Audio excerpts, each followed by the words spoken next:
Hello team and welcome to another ATP Geopolitics video with myself, Jonathan MS Pitts. It's Ukraine War News Update for the 9th of October 2023. We'll also be talking a little bit about the Israeli-Palestinian conflict as well, particularly as it pertains to Ukraine. Okay, we'll start with military aid, and here we have former UK Army Chief. It's perfectly reasonable for Ukraine to strike inside Russia. Okay.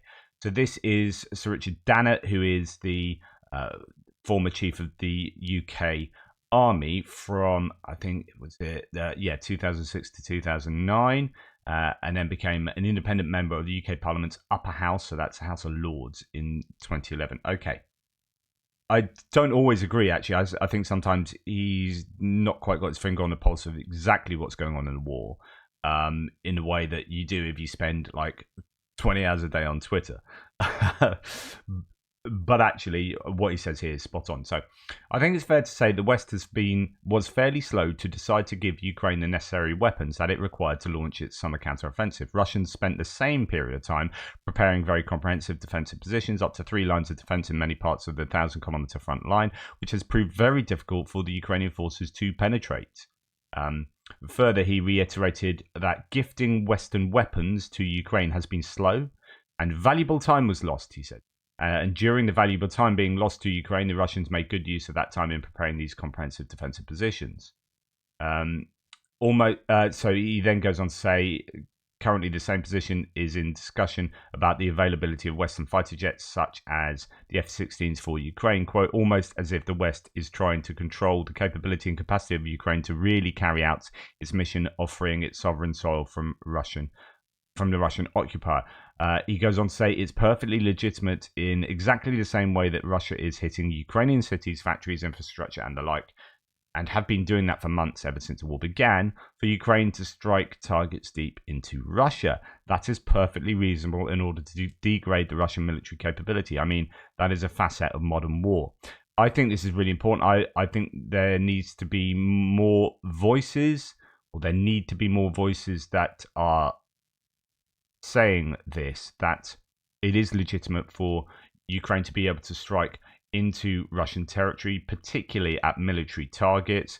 If you have airplanes being, taking off from within Russia and releasing their ordnance from within Russia, and if you have missile systems firing from within Russia, how can you defend yourself? How can you stop Russia doing that without hitting those targets? It seems insane that at the very least, Ukraine should be able to hit, at the very least, military targets. It seems insane that the Western allies are saying you can have these missiles, these Storm Shadow or these ATACMS or whatever it is that we have and will give them, but then put stipulations, but you can't use them to attack targets inside Russia. I don't get that. We're beyond this talk of escalation, surely. So I guess that's an application from an important military figure that we should be able to give these weapons and give them to Ukraine with the capability of striking inside Ukraine. Okay. On the other hand, Russia is, there isn't any military aid news to really share with you outside of these sort of little nuggets, but Russia is quadrupling spending on military propaganda to foist Russian patriotism and identity on Crimea and other occupied parts of Ukraine. I think that's fairly interesting. So Human Rights in Ukraine reports that Russia has long tried to indoctrinate children in occupied Crimea into wanting to defend Russia and is now using similar measures on other occupied Ukrainian territory. I think this kind of insidious stuff really freaks me out. But Russia, spend a lot of money doing this because they have, I guess, a good track record of messing around with, certainly internationally, in the information space. And actually, you look at the Russian population and their broad support for the Russian war is a result of that domestic approach to controlling the information space. And it seems perfectly predictable that they would do this in the territories that they control within Ukraine. There's been an almost fourfold increase, the article says, in expenditure on so-called patriotic education since Russia began its full-scale invasion of Ukraine, with the military propaganda and indoctrination partly aimed at justifying an unprovoked war of aggression to its own population and glorifying military service among the young. Major efforts are also, however, underway to try to convince Ukrainians to on temporarily occupied territory, that the invaders are, quote, liberators, and they have now also become Russians. Verska media have examined official documents regarding the Russian state budget and report that a massive 43.8 billion rubles, that's almost 411 million euros, have been allocated for patriotic education in the coming year. That's a massive amount of money. This is more than 10 times higher than in the final year before the full-scale invasion, when it stood at 3.5 billion rubles. The figure is also almost 4 times the amount allocated in 2022, and that would have already been spiking upwards, I would have thought. So Verska notes that the budget would have been passed before Russia's full-scale invasion. Since that was doubtless the case, it is interesting that the figure for 2022 at 11.6 billion rubles was still almost triple that for the previous year, as mentioned. At present, the budget envisages the same amount of over 40 billion per year for the period of 2024 to 2026. Not clear whether the spending is part of the shocking 40% of Russia's federal budget that is reportedly earmarked for the war in 2024. I mean, the earlier claims were that they're spending 30%. I guess that they have spent 30% on the war, and I don't know whether that is a case that going forward it looks like they're going to be spending 40% in 2024, which is an absolutely phenomenal figure. I mean, like I said the other day, some people are saying that the US spending upwards of or up to 5% of their defense budget on the war is a really good return on investment, but it's still an awful lot of money, and some people are complaining it's too much money.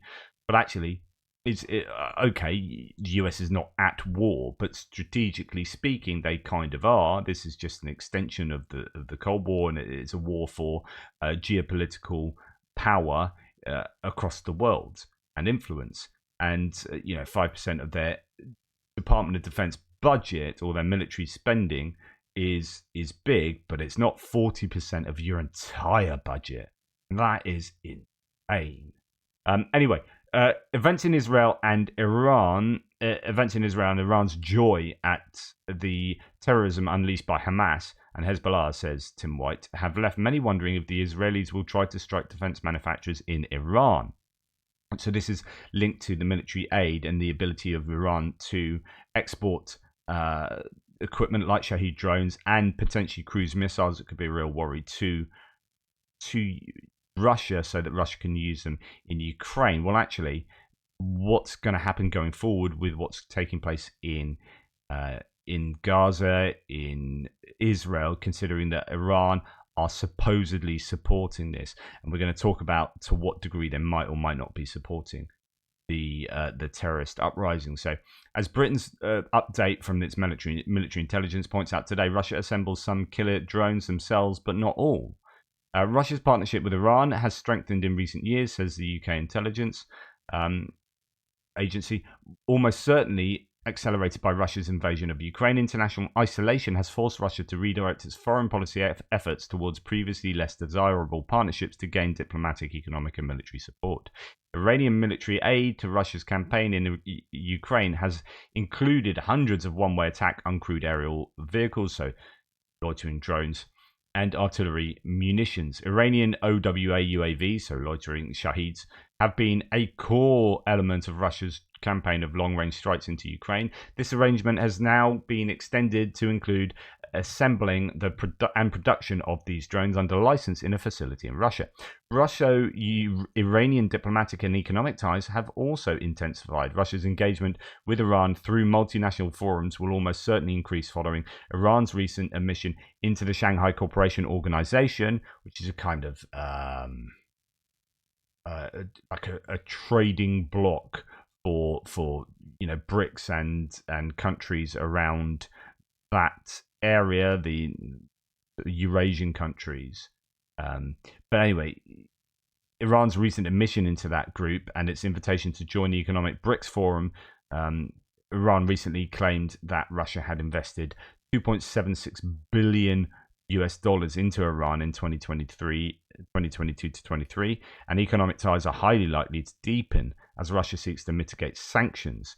So it's like this is where Russia is turning to in times of need, both military and economic. Now, we're going to have a look at what's going on in Israel. We'll just do a quick synopsis of what's happened. I know many of you are like, well, don't concentrate too much on Israel because there's only so much time in the day, etc., etc. However, what I want to do is look at it in the ways that it relates to the conflict in Ukraine. Okay, so before we do that, let's just well, actually, no, we'll come to that in the end. So as we're on this topic, let's go to Shashank Joshi, who gives something of an update of what's been happening. So Israeli forces are still fighting Hamas gunmen in 7 to 8 sites in southern Israel, close to the Gaza Strip. The Israel forces Defense Forces said in a briefing this morning. However, the latest is that the Israel military has regained control of all border towns towards Gaza. There is still combat clashes elsewhere with militants still in Israel. So there are some clashes, but I think it's possibly sporadic. Now, according to Joshi, or at least from what he's quoting from, IDF forces fought against 70 terrorists around Kibbutz Be'eri. The IDF spokesman announced Monday morning, adding that they suspect that there is a tunnel in the area, so tunnels are an issue. In this moment, we don't have anything that shows us that Iran was directly involved in this attack, in planning it or carrying it out, says Anthony Blinken in Meet the Press. So he's obviously a US spokesperson there. So that's interesting, but we'll come back to that. More than 123,500 Palestinians have been displaced in Gaza because of the conflict, the UN Office for the Coordination of Humanitarian Affairs said on Sunday, with at least 73,500 sheltering in dozens of schools. Iranian security officials helped plan Hamas's Saturday surprise attack on Israel and gave the green light for the assault at a meeting in Beirut last Monday, according to a senior member of Hamas and Hezbollah, another Iran-backed militant group. Okay, so here we have several claims going on. So Blinken's saying we've got no evidence that Iran is explicitly involved or was explicitly involved in the planning and carrying out of this attack. And then we have supposed Hamas, senior members of Hamas and Hezbollah saying they were. That's according to the Wall Street Journal. We need to obviously take some of these claims with a pinch of salt, but it wouldn't be unsurprising. But then, I don't know, are people trying to implicate Iran? But nonetheless, officers of Iran's Islamic Revolutionary Guard Corps have worked with Hamas since August to devise the air, land, and sea incursions those people said. Are those people trustworthy? But that is definitely one of the claims going on. The details of the operation were refined during several meetings in Beirut, attended by IRGC, Syrian Revolutionary Guard of Iran. So officers and representatives of 4 Iran-backed militant groups, including Hamas and Hezbollah, a Shiite militant group and political faction in Lebanon, they said. The IRGC's broader plan is to create a multi-front threat that can strangle Israel from all sides. Hezbollah and the PFLP in the north, and PIJ and Hamas in Gaza and West Bank, according to senior Hamas and Hezbollah members and Iranian officials. So that would, I think, be fairly kind of sensible, as in if that's what you want to do, then actually hitting Israel from all sorts of different angles at the same time is going to be really challenging for Israel, of course. The Iranian official said that if Iran were attacked, it would respond with missile strikes on Israel from Lebanon, Yemen, and Iran, and send Iranian fighters into Israel from Syria to attack cities in the north and east of Israel. So this could end up being a right old hot mess. Israeli forces have engaged in a shootout with several Hamas terrorists at the municipal swimming pool in Sderot. That was that town that was very close to Gaza, according to media reports. If you want to get a kind of understanding of a really brief overview of the whole conflict, check out my second news piece from yesterday. The reports say there are several Israeli casualties and the terrorists have been killed. Full El Al flight from New York lands at Tel Aviv's Ben Gurion Airport at 4 a.m. The flight's passengers are of all ages, but a disproportionate number are young men returning to Israel to serve in the army, either as conscripted soldiers or reservists. So there's been a huge call up of reservists. It's 100,000, I think. they are mobilizing Israel. They see themselves at war. This is very serious, obviously. Reuters has said that while Israel was led to believe it was containing a war-weary Hamas by providing economic incentives to Gazan workers, the group's fighters were being trained and drilled, often in plain sight, a source close to Hamas said. Hamas used an unprecedented intelligence tactic to mislead Israel over the last months by giving a public impression that it was not willing to go into a fight or confrontation with Israel while preparing for this massive operation. Remarkable that Israeli intel missed this, said Shashank Joshi. Quote, Hamas constructed a mock Israeli settlement in Gaza where they practiced a military landing and trained to storm it, the source said, who's close to Hamas, adding they even made videos of the maneuvers. An Israeli security source acknowledged Israel's security services were duped by Hamas. Quote, they caused us to think they wanted money, the source said, and all the time they were involved in exercises and drills until they ran riots. Quote, many Hamas leaders were unaware of the plans, and while training, the 1,000 fighters deployed in the assault had no inkling of the exact purposes of the exercises, the source added. If true, a textbook airborne assault by Hamas, once the fighters on hang gliders were on the ground, they secured the terrain so an elite commando unit could storm the fortified electronic and cement wall that divides Gaza from the settlements. Okay. But essentially there were the Israelis were caught off guard, and it seems like the fence around Gaza. So if you remember, let me just get the map for you. So if you remember the map, we have these disputed or Palestinian administered areas. You've got the Gaza Strip there, this tiny area, and that's out of this very urban area is where all the attacks came. They went through these fences. Now you've got the West Bank area here, which is large disputed area, and then the Golan Heights in the north of Israel. Anyway, it all seemed to come out of Gaza. There's claims of tunnels. The fences were broken down.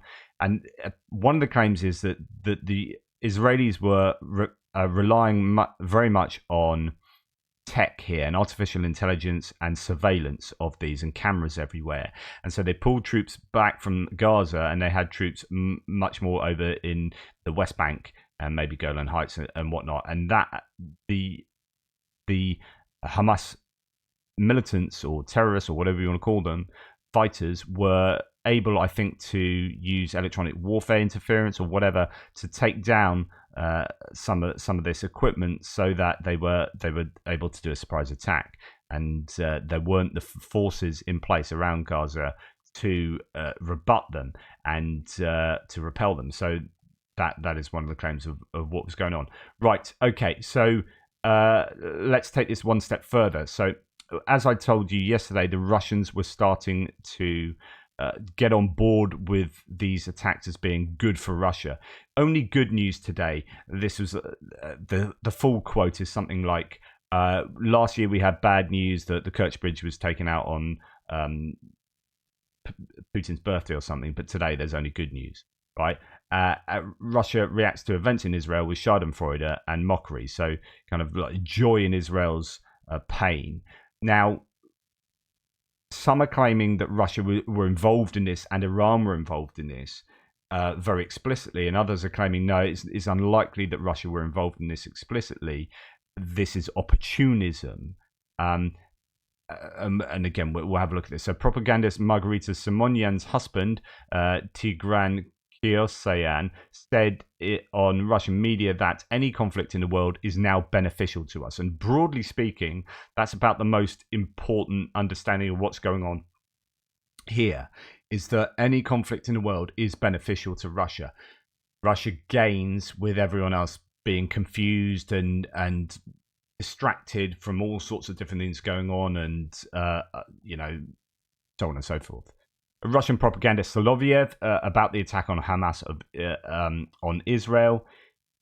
So he says, what happened? Well, of course, you're already aware that the Hamas attack on Israel, perfectly timed, perfectly prepared operations, which showed that everyone who should have known and understood at least something about Both the Organization of Israel Security and the country's defense capabilities, politely speaking, failed. They failed terribly. That is, such a terrible blow has probably never happened, such a slap in the face which lasts over time.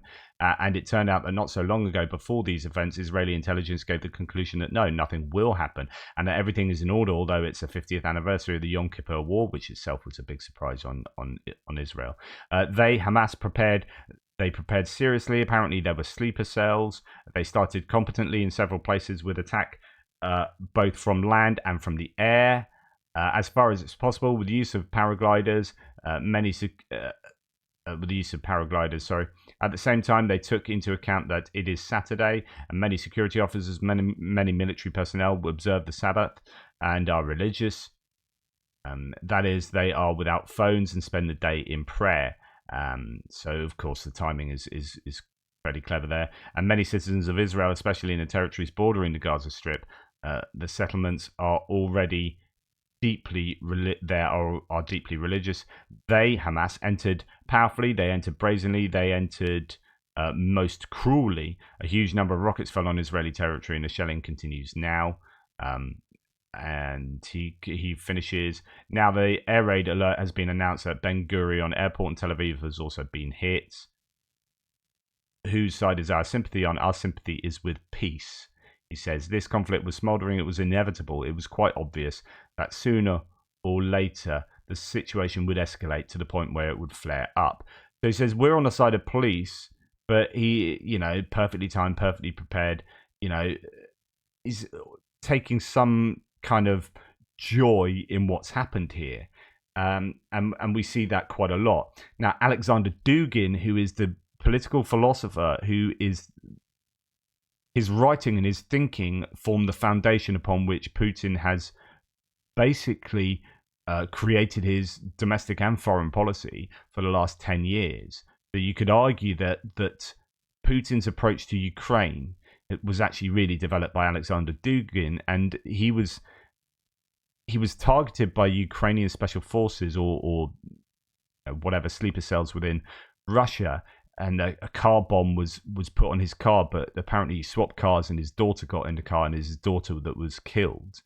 But anyway, one of the ideologists of Putin's regime posted a manifesto on his Telegram channel saying that Russia is on Iran's side. No matter how we treat Jews and Muslims, the issue is fundamental, he says. Iran is our friend, ally and brother who supported Russia at a time of need, but Israel is not. It is a vassal of the US.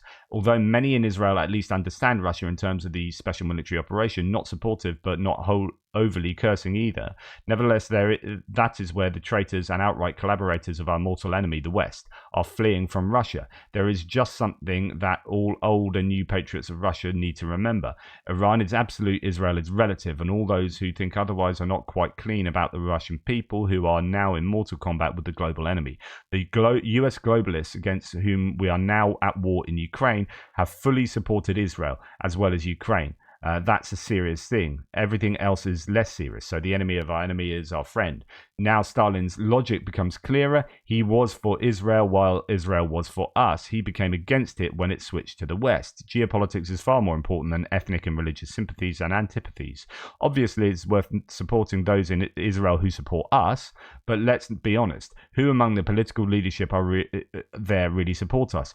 And what does the support include? What exactly? It's clear with Iran. We are supported there by Rahbar, President Raisi, the Islamic Revolutionary Guard Corps, and all the conservative forces, and they are in power in Iran. They rule, and they are responsible for their alliances and agreements. Okay, so this is really big ideological thinkers in Russia saying, right, we're with Iran. That's it. We're not with Israel. We are with Iran.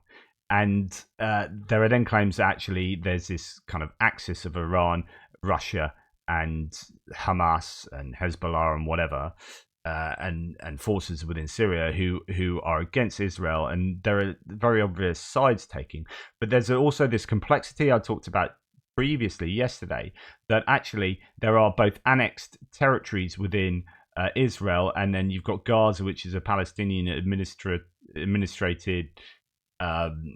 area. And so when you have annexations, or what are claimed by the international community as annexations in Israel, and in Ukraine, you've got Russia annexing territories there, you have this very confused situation where it's not very easy to say, I wholly support this. And as a result, you have people being very careful with their words and how they support. So I'm going to show you this first. This is like a real left-wing socialist who is in support of, basically, historically been in support of Palestine and Palestinian right to self-determination, which interestingly I agree with, but I understand things are really nuanced and complicated and messy, whereas a lot of people don't like to understand, don't have the headspace to be able to take that in, and instead of being life is grey, it's like black or white. And so you're saying, right, because I want Palestinian self-determination, therefore I support Hamas, therefore I support what Hamas have done. It's like, no, there's an awful lot of issue there. I can support Palestinian right to self-determination, but I don't support the quotes government they've got in, which is Hamas since 2006. There's no democracy going on, and they've got basically a terrorist organization running it, as Fatah wouldn't go into rulership to the previous ruling party with Hamas. And so there's been no election since 2006 as far as I can work out. Hamas are bad people doing bad things, so I can hold these two things in my head. Whereas someone like, you look at Ryan Knight here, who said you cannot occupy, colonize and steal people's land. So he's talking about Russia here, right? You cannot occupy, colonize and steal people's land and then expect, he's talking about, no, he's not talking about Russia, he's talking about Israel. You cannot occupy, colonize and steal people's land and then expect peace. You kill peace the moment you subjugate an entire group of people. Conversely, you create peace when all people are liberated and free. So he's saying that Palestinian attacks, or the Hamas attacks in the last few days are understandable because you can't occupy, colonize and steal people's land. So he's having to go at Israel for doing that. And yet he'd previously said the best way to avoid this nuclear Armageddon that Joe Biden is warning about is to stop pumping billions of dollars of weapons into a war zone and start advocating for peace talks between Russia and Ukraine. So he's saying you should do peace talks, right? We shouldn't be supporting people's, fight for liberation and freedom. And yet here he's saying, well, of course you can't have peace if you've subjugated and colonized and stolen people's land. But that's what Russia did with Ukraine. So here we've got someone rightly calling him out. Explain these double standards, Ryan. But the reason I point this out is because you'll find this quite commonly, right? And just people are unable to. It's a bit like Elon Musk. Like, Elon Musk is great over here. I love what he's done over there. But what he says here is nuts and bonkers and wrong. Right? People can't do that. It's like you're all in. Like, I love Elon Musk, so therefore I can't see any criticism against it. Or I really love the idea of Palestinian right to self-determination, so I'm all in on that. And therefore I have to, by extension, support Hamas. And therefore, by extension, support what Hamas have done going into Israel. It's like, no. I hope you're with me on that, or at least you understand where I'm coming from. But this is, so therefore, we know that this is notoriously difficult. And there will be politicians like, here we have Rishi Sunak, the UK Prime Minister, who will know that you've got to be really careful what you say about Israel, because he knows that the situation with the map of Israel here, and the history of Israel, and geopolitics of Israel, both internationally but also inside with regard to Palestine and Palestinian people. So let's listen to what his statement and see how careful he is with his words. I'm interested in this. The scenes that we've seen in Israel over the past 36 hours are truly horrifying. I want to express my absolute solidarity for the people of Israel. Now is not a time for equivocation, and I'm unequivocal. Hamas and the people who support Hamas are fully responsible for this appalling act of terror. So the first thing to say is he's going for Hamas. He's not talking about Palestine. He's not talking about Palestinian self-determination. He's rightfully saying Hamas are the problem. For the murder of civilians and for the kidnapping of innocent people, including children. And they're wrong for some of the footage coming out there is truly terrible. And we now know that over 260 people were killed in that rave, in that party, in that sort of music festival. And there are beheadings. There are just...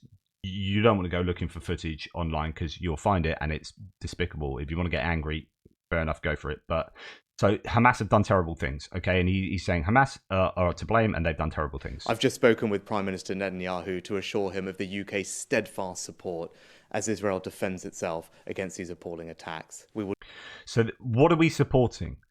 We have steadfast support, which is general. Steadfast support, okay. Who for? For Netanyahu as he defends, or as Israel defends themselves against these attacks. So we're not talking about anything else.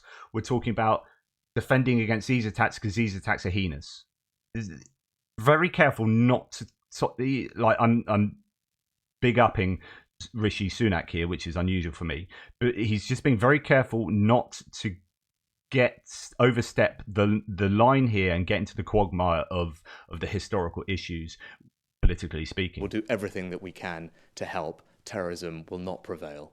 But this is about terrorism. This isn't about the political landscape. No one wants to see regional escalation, and both the UK and allies have urged everyone in the region not to use this as an opportunity to incite further violence.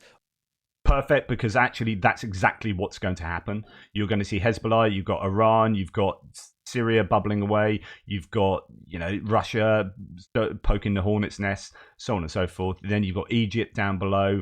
It's just a real big hot mess. Or hatred, and in the meantime we will continue to provide Israel with every support that it needs as we stand steadfast with Israel, including its right to self-defense, to ensure that these attacks do not happen.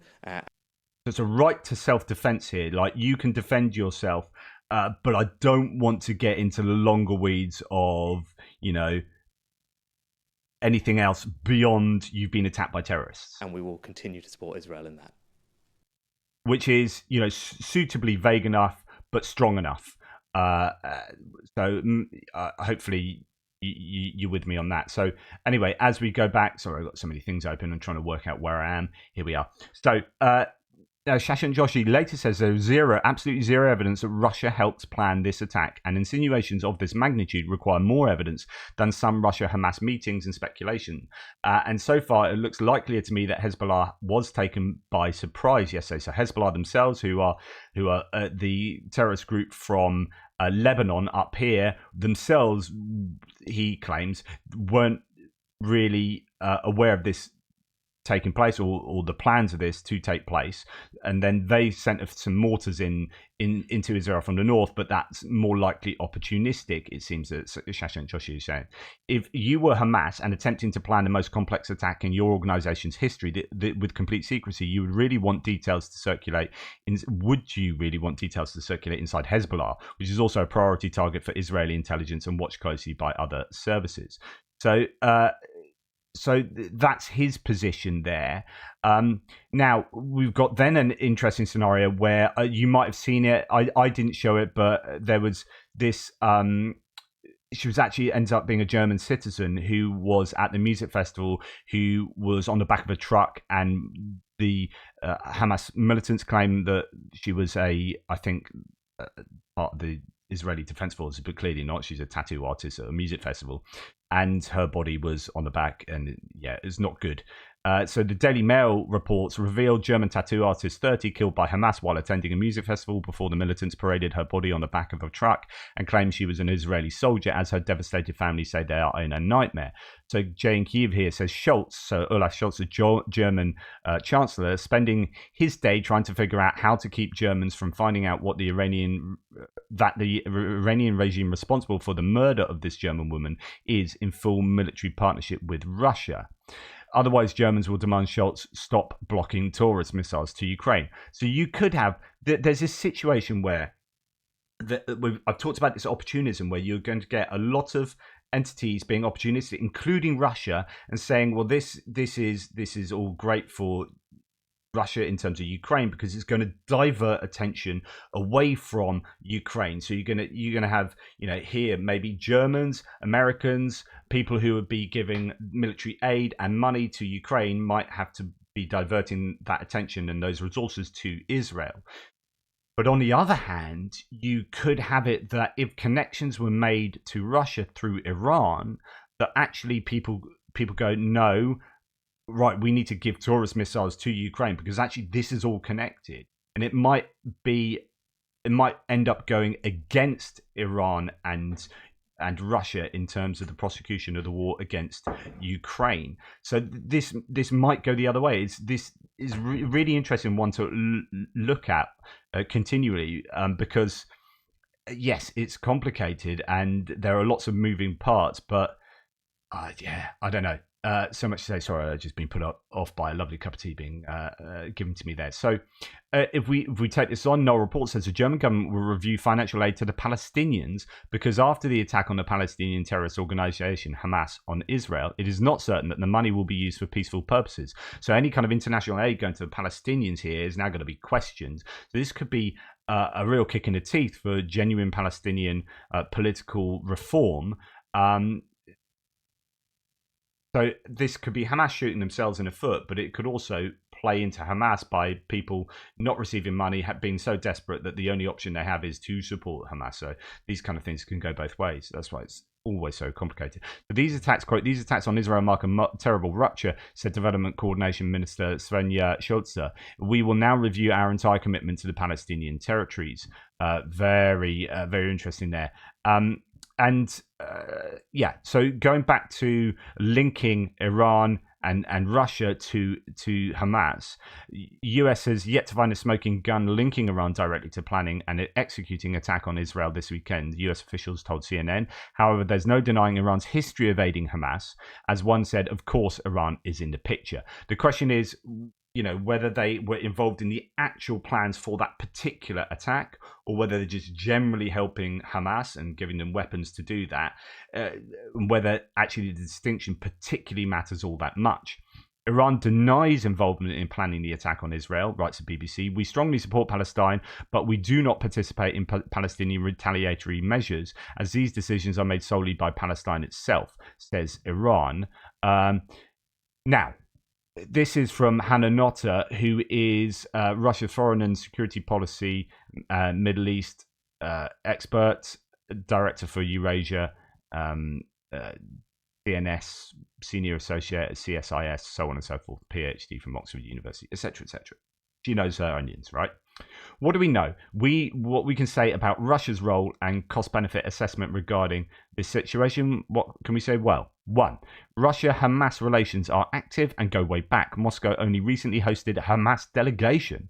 Russia's also been active in intra-Palestinian mediation, trying to carve out a niche for itself in the peace process. The Russian Academy of Sciences has played a role here. 2. Russia-Iran relations have been expanding and changing qualitatively, and significant implications for Iran enjoying a near nuclear status, as I argued in a War on the Rocks podcast. Both countries' military capabilities, as she's shown elsewhere in the Foreign Affairs magazine. Okay. 3. Generally speaking, a modicum of instability in the Middle East and new crises suit Russia. We've just heard about that earlier. Any crises suit Russia as they deflect Western attention, resources, bandwidth away from NATO's eastern flank and Ukraine. Iran's proxies causing havoc is not against Russia's interest. 4. That said, I've not seen evidence of direct Russian backing for Hamas and this attack, planning, weapons, execution. And to be clear, there was no need for Russian assistance. The Iran, Hezbollah, Hamas axis is highly capable. Let's not delude ourselves. 5. There are several reasons why Russia would be cautious about backing such a vile attack on Israel directly. A. Chiefly, Moscow still hopes to keep Israel cautious on the Ukraine war, i.e. Israel not giving lethal weapons to Kyiv. This is really important, right? So if Israel goes all in on Hamas and by extension Iran, this will have implications for Ukraine. If they then start hitting, and I think they will, because they have done previously throughout the last year and a half, hit Iranian military production facilities. Now, this may escalate to a proper war with Iran, but I could see Israel doing something like this, then that's going to affect the exports of these bits of kit to Russia, and therefore the use of them by Russia against Ukraine. So this will benefit Ukraine. So it's going back to when Israel previously hit these facilities back whenever it was within the last year, and people are saying, oh, they're doing this to help Ukraine. They weren't. That was just a corollary of that. They were doing this to help themselves because they didn't want these being used by people like Hamas, right? So they were hitting these military production facilities. Now, if they continue to do that, the corollary will be good for Ukraine and bad for Russia, but it won't be so that they help Ukraine. It's so that they help themselves. However, these things will have effects. Um, Whether it will affect the export of parts, because we know that Russia can now make these things in Russia themselves. They under license, but I wonder whether they'll still need imports from Iran to help do that. Anyway, B, Russia's relations with Israel. So Russia still wants to keep good relations with Israel in general. There's 15% Russian speakers there, so on and so forth. Although we've heard that from Dugin, his opinions on that. But Russia's relations with Israel have been rocky since recently, especially under Bennett and Lapid, the previous government, but remain extensive intelligence sharing, huge Russian diaspora in Israel, which predates the Ukraine war, extensive trade, deconfliction in Syria. Bibi and so Netanyahu and Putin have personal chemistry. Okay, see, while Russia welcomes instability, I'm not sure it would be happy about an Iran-Israel war that would engulf Lebanon and probably Syria. Russia has naval air bases in Syria that allow it to project power into the Eastern Mediterranean. So Russia wants it quiet and for the US to leave. So it wants there to be conflict or at least chaos in the Middle East. But if it goes to full war, where all those countries are then suddenly screwed, then its port in Syria is challenged, and actually that the whole thing might possibly work against Russia. So it needs it to be chaotic to a point. If there was a bigger war in the region, Russia would not have the capacity and bandwidth to deal with it, and Moscow doesn't need that kind of war. Low-level instability suits its needs just fine. One final thought: notwithstanding its growing ties with Iran, its forging of an excess of the sanctions, Russia has continued to value its ties with Israel and the Arab states. I don't think Russia wants to go all in with Iran. However, the US response to whatever will unfold in Israel in coming weeks, coming down hard on the side of Israel, may cause an even further Russian drift into Iran's orbit, given the geopolitical dimension here, and that could have significant implications. This is a fascinating, it's terrible and horrible, and war and death, and the things I've seen that Hamas have done, and the things I've definitely not wanted to see, and so haven't looked at, but can imagine. Right, this is terrible. What Hamas did was terrible. But the implications of what's going on there are fascinating from an objective strategic point of view, right? There are things we're going to have to watch this very closely to understand how it will affect what's going on in Ukraine vis-a-vis with what Russia has the bandwidth and capability to do in Ukraine, and it doesn't want to get sidetracked towards issues in Israel and the larger region. Blinken has said, as we know, Blinken said there's doesn't believe that Hamas's attack on Israel was an attempt to take advantage of the West's focus on Ukraine. And this is one of my final points, that some people are saying that Hamas have done this because it's at a particular sweet spot in time because everyone's distracted with Ukraine. Well, that means anything that Hamas do within the time period of this war, which has been a year and a half and is going to go on without any clear end at the moment, that means Iran can't attack in any of that time without it being linked to an opportunist and very much prepared a strike in light of the Ukraine war. And I think rightly that I don't think that's right. I think Hamas have done this irrespective of the war in Ukraine, and the corollary of it being problem or them getting an advantage from doing it at that time is not one of the core components of them choosing to do it, right? Hopefully that makes sense. Anyway, so you get my point. There's so much going on. It's all crazy at the moment, and I'm trying to keep a handle on what's going on so I can deliver that to you. Hopefully, let me know if this is useful and necessary for me to do so. Shortly after Hamas attacked Israel, Kremlin propagandists started sending baseless claims that Ukraine gave the group weapons, and I talked to you about this yesterday. These claims are still going around. Useful idiots in the West are already repeating it, and Russian propaganda channels are now reporting the idiots' false claims. Just be aware of what might be claimed and linking Hamas to Ukraine and how nonsense that is. Just put people straight about that if you see your mates making those kind of claims, right? Just in general geopolitical in geopolitical news concerning Ukraine. Quote, this was heard both by Joseph Borrell, sort of high up in the EU, and from the ministers. For Europe, this is an existential war, so the Ukraine will now back off Israel. They cannot afford not to win together with Ukraine in this war. It will be the end of Europe if Ukraine loses. So Kuleba, the foreign minister for Ukraine, saying that, you know, if Ukraine loses, Europe is screwed. So this is how important it is, and it appears that other European politicians realise this. Danish Prime Minister Mette Frederiksen appealed to NATO not to give in to war fatigue in Ukraine. So this is an issue, especially when you've got Israel then possibly having its own needs. But I don't think Israel will need as much military stuff, although it has asked for stuff from the US. I don't think it will need as much stuff as Ukraine. It's a much smaller country, but if it gets involved in a larger war involving those other countries around it, then, you know, shit gets serious and things could change. Quote, brave Ukrainian men and women are fighting on the battlefield. They are in the face of right against wrong, of good against evil. This invasion is a threat to the ideas our alliance is built on. He emphasised. So NATO really needs to turn up. The UN need to, well, they need Russia off the bloody Security Council. That's for sure. They are toothless, considering, you know, people sitting at the core of the UN are involved in you know, moral evils and war, and UN might have its work cut out with it going forward with Israel and whatnot. Anyway, that's an awful lot of analysis from me because it needed it. Hopefully that's got a lot of that out the way. Let me know what you think. Take care. Please like, subscribe and share, and I'll speak to you soon.